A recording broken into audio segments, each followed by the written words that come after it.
Salut à tous, aujourd'hui je vous retrouve pour une nouvelle vidéo. J'ai eu en fait une demande concernant la création de mon oracle, donc je voulais vous apporter plus d'informations et répondre à Lily Oracle. D'ailleurs, elle a une chaîne YouTube, vous pouvez aller voir sa chaîne. Donc elle fait aussi des oracles et donc voilà, si tu me regardes, du coup cette vidéo, elle est grâce à toi et je te remercie. Effectivement, je vais apporter quelques précisions en fait sur la création de mon oracle. Donc cette vidéo fait suite à la première vidéo que vous pouvez voir sur ma chaîne qui s'appelle Comment créer ton oracle. Et aujourd'hui, en fait, je vais te parler plus en détail de comment créer ton oracle, mais de façon professionnelle, quels outils utiliser, quel matériel utiliser. Voilà, toutes ces choses-là qui font que ton produit final en fait sera plus professionnel qu'un oracle par exemple fait à la main, etc. Voilà, en fait, le but c'est de te faire gagner du temps aussi dans tes recherches et de partager ici mon expérience puisque on sait que c'est quand même un chemin assez périlleux pour créer son oracle. Mais c'est sympa, c'est une belle expérience. Voilà. Donc je vais commencer déjà par vous dire comment je crée mes dessins pour faire les cartes. Donc là c'est très simple, en fait moi je fais de l'aquarelle et de la peinture. Donc soit je crée mes dessins sur un support, un papier canson en fait à l'aquarelle, ou alors je crée mes illustrations avec, là notamment sur l'oracle de magie blanche, celui dont je vous ai parlé, j'ai utilisé les peintures que j'ai créées. Que j'ai pris en photo en fait tout simplement. Donc c'est là où on en vient justement à, effectivement, une fois que vous avez créé vos illustrations, il faut faire un beau shooting photo pour que la qualité des images soit au top et qu'elle soit, qu'on puisse l'imprimer en fait, qu'elle soit en haute définition pour l'impression. Pour ça, alors c'est très simple, moi j'avais un appareil photo qui est quand même un appareil assez sympa. Je m'en servais, c'était un appareil photo qui me servait à faire des photos professionnelles pour mon autre activité. Après vous pouvez très bien prendre votre téléphone s'il fait des jolies photos de bonne qualité. Le principal de toute façon c'est la luminosité. Vous allez ensuite pouvoir les retoucher en fait dans Photoshop ou dans Lightroom. Donc dans ce cas-là, voilà, moi comment je fais, c'est très simple. Je prends une toile blanche, une toile à peindre, vous voyez, une toile de coton en fait, comme celle qu'il y a derrière là d'ailleurs. Je prends une toile comme ça et je pose mes images dessus. J'essaye de mettre des lumières pour qu'il n'y ait pas de reflets, etc. Et ensuite je prends la photo.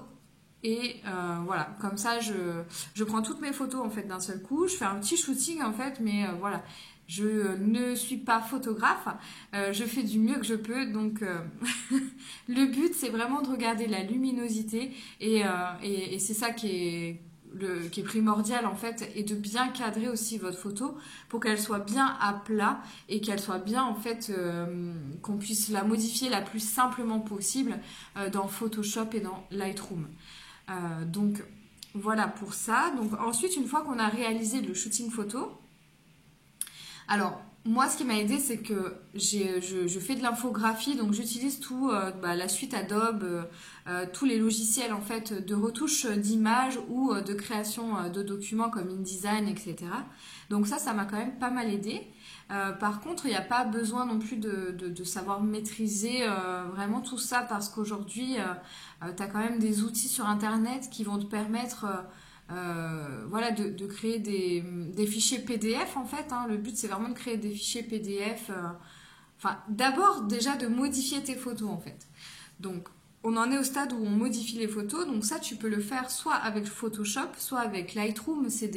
Lightroom, c'est un logiciel que tu peux trouver sur internet, que tu peux télécharger normalement gratuitement, je crois. Après, je ne l'ai pas utilisé parce que du coup, moi j'utilise Photoshop, Adobe, Photoshop, Illustrator, InDesign, voilà, pour modifier mes photos et mes illustrations.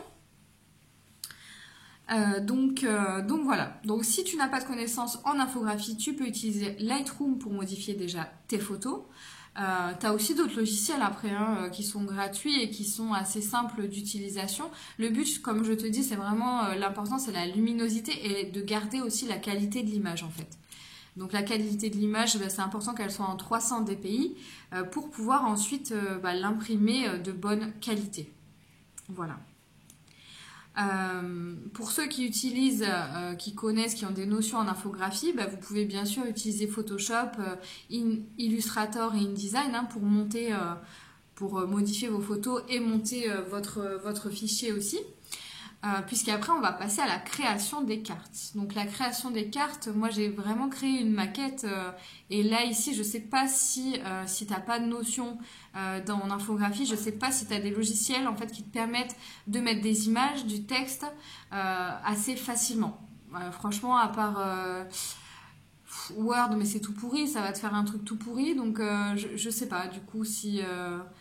Je ne sais pas si tu as d'autres logiciels, et là du coup je te laisserai chercher, si tu as d'autres logiciels pour monter justement, assembler tes photos, tes textes, pour pouvoir faire justement ta carte comme ça, ajouter des dessins, des photos, etc. Tu peux très bien aussi faire la maquette par ton imprimeur qui souvent a un service aussi infographie. Donc là c'est un coût supplémentaire, mais si tu ne maîtrises pas ce point-là, je te conseille quand même de le faire par un infographiste. Ça sera vraiment plus professionnel. Après, si tu veux le faire toi-même, voilà, on aura aussi le fait maison, on va dire, qui sera assez sympa. Mais tu risques quand même d'y laisser un peu d'énergie et d'avoir un truc au final qui te correspond pas forcément, etc. Donc voilà, pour professionnaliser vraiment ta carte, soit tu fais appel à un service d'infographie chez ton imprimeur, ou alors... comment dire, je sais plus ce que j'ai dit. Voilà, ça arrive. Hein. Donc soit tu fais appel à ton imprimeur qui a un service d'infographie, ou alors toi-même tu maîtrises l'infographie et dans ce cas-là tu peux utiliser la suite Adobe pour créer ton fichier PDF pour pouvoir l'envoyer ensuite à l'impression. Voilà pour ce qui est, on va dire, de la création de la maquette du PDF que tu enverras ensuite à ton imprimeur. L'important après, lorsque tu fais faire tes devis au niveau de ton imprimeur, soit en local, soit par internet, là j'ai trouvé un bon imprimeur, je pense, par internet qui s'appelle Copymedia, qui fait aussi des petites séries, qui imprime en petite quantité en fait, hein, 50 exemplaires c'est possible, 100 exemplaires c'est possible, tu vois, sans avoir à imprimer 1000 exemplaires et que ça te coûte... en auto-édition, plus de 3000 €, quoi. C'est quand même un budget. Donc moi, je voulais vraiment imprimer en petite série. Et effectivement, Copymedia le fait apparemment. Après, ils ne font pas les boîtes, mais ils font les cartes en petite série. Donc c'est quand même assez intéressant. Et je pense que pour mon prochain oracle, je ferai appel à eux. Surtout qu'ils sont de bons conseils. Donc je vous le conseille, allez voir Copymedia sur Internet pour l'impression des cartes. Des cartes uniquement, hein. Voilà, après pour les boîtes c'est encore autre chose. Je crois que je vous ai donné mon imprimeur espagnol dans ma première vidéo. Donc ensuite, lorsque tu as bien fait ta maquette, que tu as réalisé ton fichier et que ça te plaît, eh bien il faut faire des demandes de devis. Donc là, tes demandes de devis, soit tu arrives à avoir un conseil de ton imprimeur, ce qui est quand même assez rare, Copymedia le fait. Mais voilà, moi ce que je te conseille en tout cas, c'est d'avoir, on va dire, les caractéristiques techniques de tes cartes. Tu dois avoir minimum 350 grammes en épaisseur en fait de papier. 350 grammes parce que tu vois, ça reste quand même, faut que ce soit quand même assez, on va dire, assez qualitatif, assez épais. Donc 350 grammes pour moi, franchement, c'est le minimum. Et aussi, tu dois demander un pelliculage recto verso, soit un pelliculage brillant, soit un pelliculage mat, pour justement garantir en fait, on va dire garantir la durée de vie de ton produit, puisque ça va être manipulé, ça va être, donc il faut aussi penser à ça. Donc moi j'ai eu la remarque de quelqu'un qui m'a dit elles sont pas plastifiées. Non, elles sont pas plastifiées en fait. Par contre elles sont mates et il y a quand même un pelliculage dessus, mais il est mat en fait. Il est pas brillant puisque moi je n'aime pas les cartes, j'aime pas les cartes plastifiées justement. Voilà. Mais ensuite voilà, je te conseille vraiment de mettre un pelliculage mat ou un pelliculage brillant recto verso pour que tes cartes voilà, durent plus longtemps. Donc encore une fois, c'est vraiment pas la vérité absolue, c'est mon retour d'expérience, donc tu prends ce qui te parle, tu fais aussi avec ton expérience, et si toi tu considères que 350 grammes c'est pas assez, je t'en voudrais pas, c'est vraiment chacun là encore est libre hein, d'apprécier les choses par rapport à ses vérités. Voilà, donc moi ce n'est pas une vérité absolue, je t'explique juste voilà comment j'ai fait mon oracle. Maintenant, libre à toi aussi de regarder avec ces pistes-là, qu'est-ce qui, voilà, qu'est-ce qui te correspond le plus et qu'est-ce que toi tu as envie aussi de... qu'est-ce que tu as envie d'avoir pour ton oracle à toi.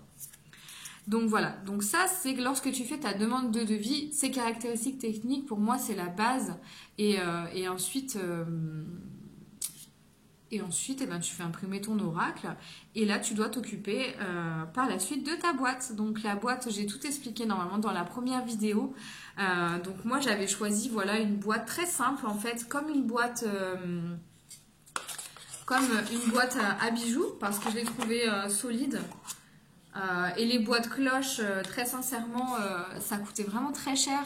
Et surtout, il n'y en avait pas pour faire 50 exemplaires. Là, par exemple, c'était minimum 100 exemplaires pour ces boîtes-là, mais ça m'allait bien. Donc, la société, c'est Arteca en Espagne. Et puis, franchement, voilà. Moi, j'aime bien. Je trouve que c'est... voilà, ça brille. Mais le papier, ici, il est mat. Et tu peux choisir, justement, la qualité de ta boîte aussi. Est-ce que tu veux un papier brillant? Est-ce que tu peux choisir la couleur de l'écriture? La couleur de ta boîte? Voilà. Et en fait, il s'adapte aussi au format de tes cartes. Ah oui, donc, j'ai pas parlé du format. Donc voilà moi ce que j'ai fait, je les trouve vraiment bien, on sait en plus que, enfin voilà ça fait assez artisanal, donc c'est ça que je voulais aussi, mais tout en étant assez propre quoi, voilà, donc voilà, en termes de format. Alors moi j'ai choisi de ne pas faire un format standard, c'est vrai que à refaire, si c'était à refaire, enfin du coup pour mes prochains oracles, je vais vraiment faire avec une taille standard, vraiment, parce que là je suis partie dans un truc, il n'y avait que mon imprimeur local en fait qui a pu me le faire, c'est du 7 par 10 cm, donc c'est pas du tout du standard. Pourquoi j'ai fait ça? Honnêtement aucune idée, je sais pas. Parce que j'aimais bien en fait le fait que tu vois tu puisses bien les prendre en main, les manipuler. Moi je suis toute petite, j'ai des petites mains donc du coup ça m'allait bien. Mais voilà, si c'était à refaire, tu as les formats standards, je crois que ça doit être par exemple 71 mm par 11, enfin 110 mm. Donc ça doit être le standard en fait des cartes de tarot. Tu as aussi des formats carrés et des formats ronds. Mais ça voilà, vois avec ton imprimeur en fait et je dirais que avant de faire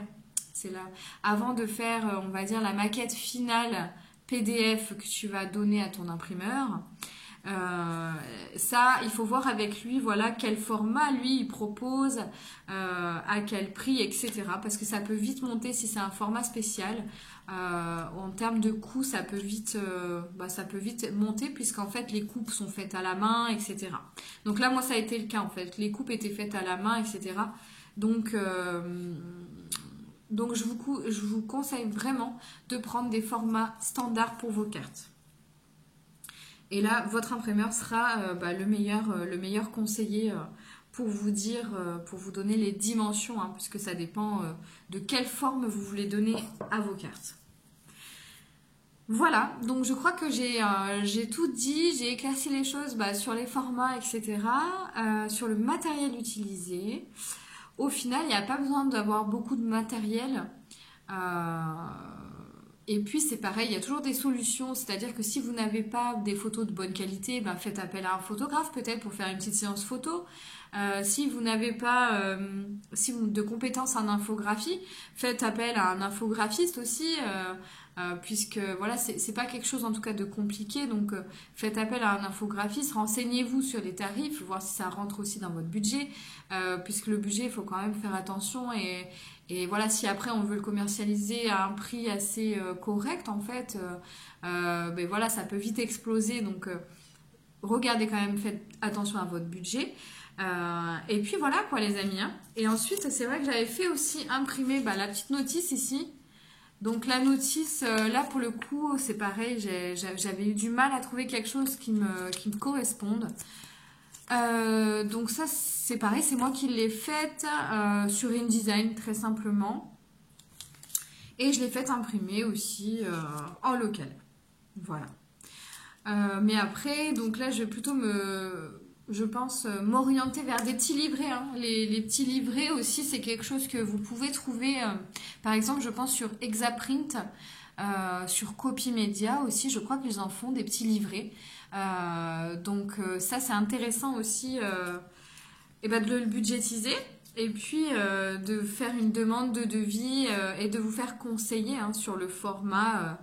Bien sûr, hein, le format des cartes, du livret, etc., ça va vraiment influencer le format de votre boîte. Vous avez compris, tout est lié.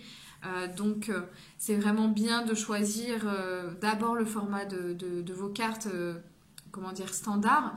Et ensuite, Arteka, eux, par exemple, si vous les choisissez, ils vous font vraiment les boîtes sur mesure. Hein, donc, vous leur donnez la dimension de vos cartes et ils vous les font sur mesure, en petite quantité, à 100 exemplaires minimum, je crois.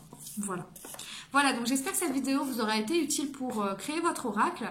N'hésitez pas à me mettre des commentaires, à partager ma vidéo si ça vous intéresse et puis si ça peut intéresser aussi d'autres personnes. On sait qu'actuellement, on est beaucoup, on est nombreux avec tous ces confinements à avoir créé des choses et à avoir envie que ça prenne vie. Donc je pense que voilà, cette vidéo peut peut-être parler à plusieurs personnes. Donc n'hésitez pas à partager ma vidéo. Et à vous abonner à ma chaîne si le cœur vous en dit. Voilà, je vous fais des bisous et je vous dis à bientôt. Bisous!